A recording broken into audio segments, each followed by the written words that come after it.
আমাদের এই প্রাথমিক শিক্ষা অধিদপ্তর থেকে আমাদের যাদের এই যে নিয়োগ শিক্ষক নিয়োগ প্রক্রিয়া, আমি প্রথমেই বলতে চাই এই নিয়োগ প্রক্রিয়া বন্ধ করে, কারণ এই প্রক্রিয়াকে আপনারা উপহাস করেন।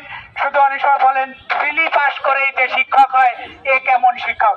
আমরা চাই আমরা যারা শিক্ষক আছি এই নিয়োগ প্রক্রিয়ায় আসুক, বড় ধরনের পরিবর্তন আসুক। যারা আসবে সবাই মেধাবী, এবং যারা গত ৩-৪ বছরে যারা নিয়োগ প্রাপ্ত হয়েছেন সবাই মেধাবী।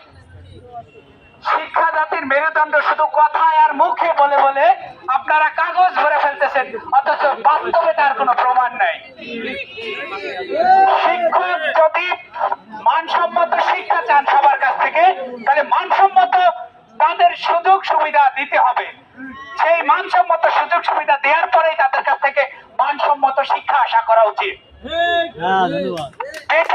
পেটে খেলে পিঠে সয়, আমি যদি আমার শিক্ষককে সেই মান সমমান এবং সমমানের শিক্ষক নিয়োগ দেই, তাহলে আমার শিক্ষার্থীরা, আমার প্রশিক্ষণার্থীরা, আমাদের বাচ্চারা, আমাদের শিশুরা সবাই, এবং তথাকথিত ভবিষ্যৎ, আমাদের জাতির ভবিষ্যৎ যারা, তারা একটা সুন্দর এবং জীবনমুখী একটা বৈশ্বিক নাগরিক হিসেবে গড়ে উঠতে পারবে, এবং সেটা সম্ভব।